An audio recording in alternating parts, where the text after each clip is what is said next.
Bienvenue dans cette parole de vie pour aujourd'hui.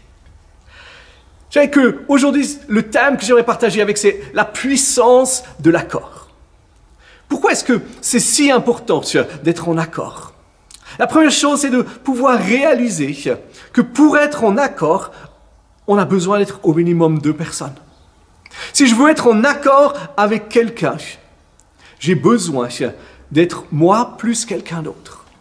Et c'est un fondamental, c'est quelque chose qui est tout au long de la Bible, où on voit que Dieu est intéressé, il nous aime de manière individuelle, il nous connaît de manière individuelle, on est spécifique, tu es unique, il t'a créé pour un but et des projets extraordinaires. Mais en même temps, le cœur de Dieu, c'est pas qu'on soit seul, la vision de Dieu, c'est souvent cette vision de nation, c'est souvent cette vision de peuple, c'est cette vision où il y a pas simplement un individu, mais il y a un peuple qui est autour.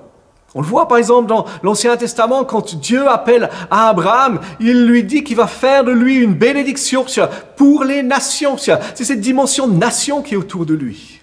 Quand Jésus nous envoie, juste avant de monter au ciel, après sa résurrection, il va dire « Faites de toutes les nations des disciples ». À nouveau, il y a cette dimension de groupe, il y a cette dimension communautaire.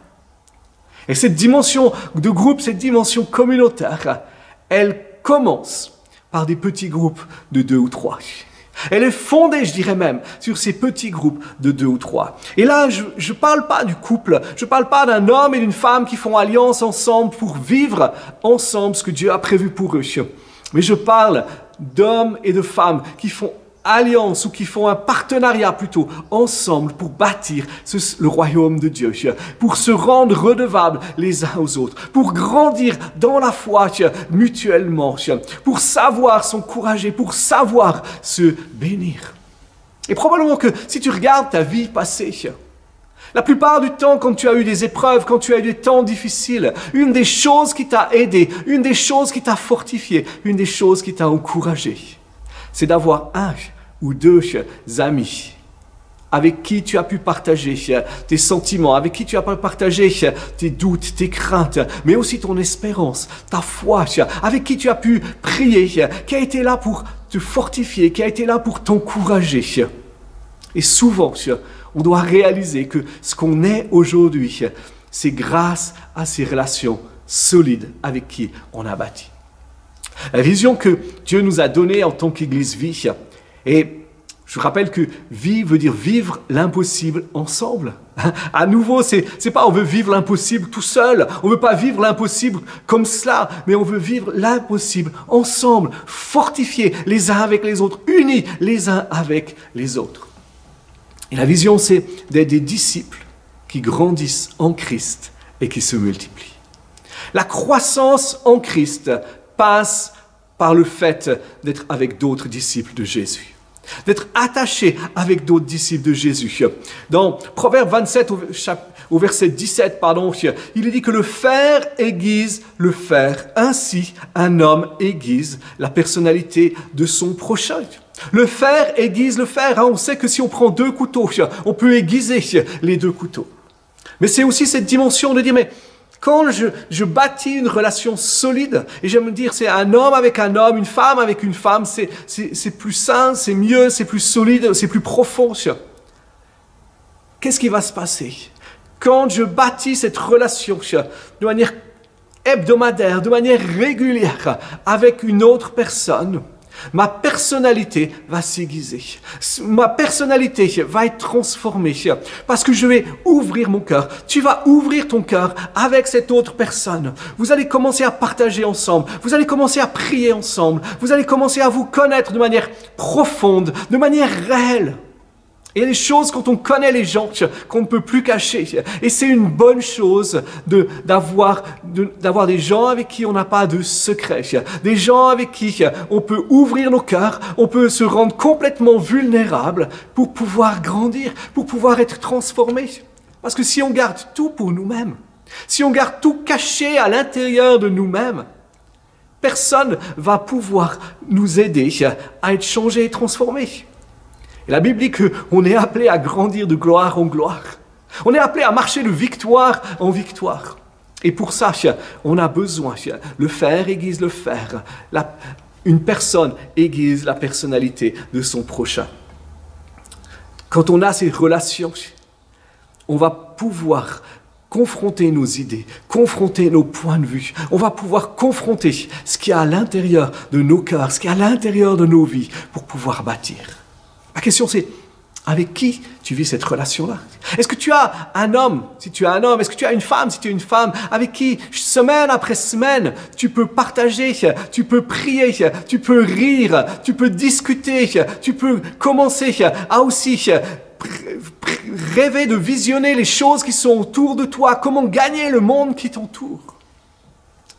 Mais qui va aiguiser ta personnalité pour faire de toi l'homme de Dieu que tu dois être, pour faire de toi la femme de Dieu que Dieu a prévu que tu sois.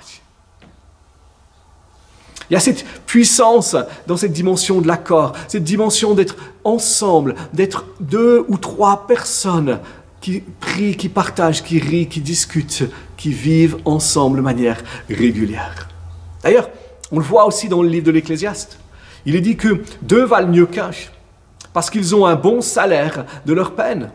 Car si l'un tombe, l'autre va relever son compagnon. C'est quoi cette dimension? C'est de reconnaître qu'il y a des moments dans nos vies où on va tomber. Il y a des moments dans nos vies où même si on ne tombe pas, on est prêt de tomber. Et on a besoin. En fait, on peut prier et dire, Seigneur, aide-moi, ne me permets pas de tomber, relève-moi. Mais Dieu a choisi de mettre autour de nous des hommes et des femmes qui vont vivre avec nous, qui vont faire la vie, avec qui on va faire la vie ensemble et qui vont nous relever, qui vont pouvoir nous encourager. Et parfois c'est l'inverse, c'est nous qui allons relever l'autre, qui allons encourager l'autre, qui allons fortifier l'autre pour qu'il entre dans ce qu'il a ou ce qu'elle a prévu. Et Ecclésiaste continue, dit, mais malheur à celui qui est seul, parce que s'il tombe sans avoir un second pour le relever. De nouveau, je pose ma question, mais qui est avec toi? Avec qui tu ouvres ton cœur? Avec qui tu ouvres ton être profond? Et qui a le droit de pouvoir te relever? Qui a le droit de pouvoir te dire des choses dans ta vie où ce ne sera pas pris comme une accusation, que ce ne sera pas pris comme quelque chose pour te descendre, mais que ce sera pris comme quelque chose qui va t'encourager, qui va te fortifier. Quelque chose où tu sais que la personne peut-être met le doigt sur quelque chose dans ta vie qui est difficile, quelque chose dans ta vie qui est compliqué, quelque chose dans ta vie sur lequel tu te bats. Mais tu sais que cette personne, si elle te le dit, c'est parce qu'elle t'aime assez pour t'encourager, pour te fortifier, pour prier avec toi et pour te voir changer, te voir être transformé. Je suis tellement reconnaissant dans ma vie d'avoir quelques personnes comme ça, avec qui je peux vivre cette dimension-là. Et si ce que je suis aujourd'hui, c'est certainement aussi parce qu'il y a des gens qui ont mis le doigt sur des choses dans ma vie par amour et qui m'ont aidé à les changer et les transformer. Un peu plus loin dans ce même passage de l'Ecclésiaste, Ecclésiaste 4, 9 à 12, il est dit, si quelqu'un maîtrise un homme seul, 2 peuvent lui résister. La corde à 3 brins ne se rompt pas facilement. Et souvent, ce petit bout de verset, la corde à 3 brins ne se rompt pas facilement, on l'a gardé pour la dimension du mariage. On s'est dit, oui, c'est la dimension du mariage. Un homme, une femme, Dieu, soudés ensemble, et c'est vrai. Mais c'est cette dimension de disciples en Christ, dont Christ est au milieu, dont Dieu le Père est au milieu, dont le Saint-Esprit est là. Et il y a une solidité, il y a une force, mais il y a une dimension de victoire. Il y a une dimension de victoire qui est là parce que si un maîtrise un homme seul, 2 peuvent lui résister. Il ne suffit pas de maîtriser quelque chose. Et on a tous à faire face à des défis, à des épreuves, à des tentations, à des pressions. Et le seul moyen de marcher dans la victoire, oui, c'est d'être attaché à Christ. Oui, c'est de revêtir toutes les armes que Dieu peut nous donner dans Éphésiens 6.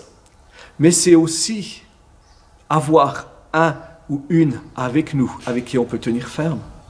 La Bible ne dit-elle pas aussi qu'un en fait fuir 1000, 2 en font fuir 10 000. C'est cette dimension de la multiplication de l'effort. Cette multiplication où quand on est ensemble, les choses sont multipliées. Dieu désire te voir marcher dans la victoire. Dieu désire te voir marcher dans son triomphe, dans ce cortège triomphal. Mais pour cela, on a besoin, tu as besoin d'avoir un ou une partenaire de foi et de prière avec qui tu peux tenir. J'aimerais prendre ce dernier verset, cette puissance de l'accord. Cette parole de Matthieu 18 que peut-être tu as déjà entendue, où Jésus dit en vérité. Et quand Jésus dit en vérité, on sait que tout ce qu'il dit est vérité. Hein, il est le chemin, la vérité et la vie. Mais si Jésus prend le temps ou prend cette emphase en disant mais en vérité, c'est qu'il veut mettre le doigt sur quelque chose d'important. Il veut qu'on puisse écouter doublement. Donc il dit en vérité, je vous dis encore que si 2 d'entre vous s'accordent sur la terre pour demander quoi que ce soit, cela leur sera donné par mon Père qui est dans les cieux. Car là où 2 ou 3 sont assemblés en mon nom, je suis au milieu d'eux. Et j'aime dire, nous sommes l'Église. L'Église, c'est toi, c'est moi, c'est nous ensemble. Mais il y a une puissance. Quand ce n'est pas simplement le fait de dire on est ensemble, ça ne veut pas dire qu'on est ensemble dans la même pièce. Ça ne veut pas dire qu'on est ensemble au même endroit. Mais c'est on est ensemble, un seul cœur, une seule âme pour son royaume. Un seul cœur et une seule âme pour que sa gloire puisse se manifester. C'est une question de faire ce partenariat de cœur avec quelqu'un. De dire mais je veux être uni à toi, je veux être uni en Christ avec toi pour bâtir son royaume. Et il est dit, si 2 s'accordent pour demander quelque chose, ça leur sera donné. Hey, c'est une promesse absolument extraordinaire. Et c'est pourtant une des promesses qui est souvent négligée. Parce qu'être d'accord ensemble ne signifie pas simplement de dire, est-ce que tu es d'accord avec moi? L'autre dit oui. Mais c'est d'être un seul cœur, d'avoir la même conviction ensemble. Si, par exemple, tu pries avec quelqu'un parce que tu es malade et que tu dis, est-ce que tu es d'accord de prier avec moi parce que je crois que Dieu guérit? Et que toi, tu as la conviction que tu vas être guéri instantanément, de manière miraculeuse par Dieu. Et que l'autre personne est d'accord que Dieu va te guérir, mais qu'il va utiliser les médicaments. Et les médicaments sont bons, j'aime les médecins. Mais vous n'êtes pas d'accord. Parce que toi, tu t'attends à une guérison instantanée. Et l'autre personne est d'accord que tu sois guéri, mais qu'il y ait une dimension de progression. Être d'accord, c'est faire le choix de dire il n'y a pas de dissension. On prend pour être d'accord avec quelqu'un, ça signifie de dialoguer. Ça signifie de partager. Ça signifie d'ouvrir son cœur, d'oser émettre peut-être les doutes, peut-être les questions qu'on peut avoir pour se dire où est-ce qu'on est d'accord ensemble. Et quand on fait ça, la puissance de Dieu est manifestée. Tout ce que tu demandes, quand tu es d'accord avec quelqu'un, Dieu te le donne. Le Père te le donne. Quelle puissance! Quelle merveille! Donc dans cette relation de 2 ou 3, c'est pas simplement se dire on va prier ensemble, mais c'est de prendre le temps de pouvoir dire sur quoi est-ce qu'on est d'accord, qu'est-ce qu'on croit, quelles sont nos convictions, quelles sont nos attentes, quelles sont nos espérances, qu'est-ce qu'on veut tenir ferme ensemble pour bâtir, pour construire. Dieu a choisi de t'exaucer. Dieu a choisi de vous bénir. Dieu a choisi de vous voir prospérer à tous égards. Mais Dieu a choisi que ce soit quelque chose qui se passe ensemble. Pourquoi? Une autre chose, et peut-être là où je vais m'arrêter. Mais quand ces 2 personnes qui prient, quand ces 2 personnes qui font avancer le royaume de Dieu, la gloire ne revient pas sur l'un ou sur l'autre, mais on sait que la gloire revient à Dieu et à Dieu seul. On sait que c'est dans la dépendance du Saint-Esprit, de sa présence qu'on peut vivre ces choses-là. Donc mon défi, mon encouragement pour toi, c'est que si tu n'as pas encore un partenaire de prière, si tu n'as pas encore une personne avec qui tu peux dire « je veux me connecter ensemble pour la multiplication ». Je veux être connecté ensemble pour que son règne vienne. Je veux être connecté ensemble pour que sa gloire soit manifestée. Trouve quelqu'un Et semaine après semaine, prends du temps avec cette personne, 3/4 d'heure, 1 heure, que ce soit par téléphone, que ce soit de manière physique, que ce soit par WhatsApp, que ce soit par Zoom, ou quel que soit ce que tu vas utiliser. Mais retrouve cette personne toutes les semaines. Fais 3 choses. Ouvrez votre cœur l'un à l'autre. Ouvrez votre cœur, rendez-vous redevables l'un à l'autre pour savoir comment est-ce que vous allez, quels sont vos combats, quelles sont vos difficultés, pour ne pas avoir besoin d'être relevé, mais pour être fortifié avant de tomber. Pour savoir comment est-ce que tu obéis, comment est-ce que l'autre obéit à la parole de Dieu. Prenez un moment où vous ouvrez la Bible et vous la méditez, vous la partagez, vous discutez ensemble sur ce que la Bible vous enseigne. Vous posez simplement 3 petites questions. Qu'est-ce que j'apprends sur Dieu? Qu'est-ce que ce passage qu'on a lu m'apprend sur qui est Dieu, sur sa nature, sur sa puissance, sur ses capacités, sur sa volonté, sur ses désirs, etc. Qu'est-ce que j'apprends sur moi-même? La Bible est un livre ouvert, c'est comme un miroir dans lequel on se regarde. Qu'est-ce que j'apprends sur ma propre vie? Et la 3e, qui est probablement la plus importante, c'est qu'est-ce que je peux mettre en pratique? Qu'est-ce que je vais faire avec ce que je viens d'apprendre? Écoute, on en discute ensemble avec l'autre personne ou les 2 autres personnes avec qui on a uni notre cœur, on s'est mis en accord. Et bien, justement, on se met en accord pour dire, est-ce que tu es d'accord de me rendre redevable, que je puisse obéir à ce que je viens de lire? C'est ce que je veux vivre. Est-ce que tu es d'accord de prier pour moi, pour que ça devienne une réalité, pour que je puisse le vivre? Et c'est là où les choses deviennent intéressantes. Parce que l'autre prie pour nous. Et parce que quand on commence à vivre, quand on est seul dans notre semaine, on se souvient de ce qu'on a pris comme engagement. Et que la semaine prochaine, ils vont nous poser la question, comment est-ce que tu vis? Comment est-ce que tu obéis à ce que tu as dit la semaine dernière? Et de la même manière, on va le faire pour les autres. Et la dernière partie, justement, c'est une partie où on va prier ensemble.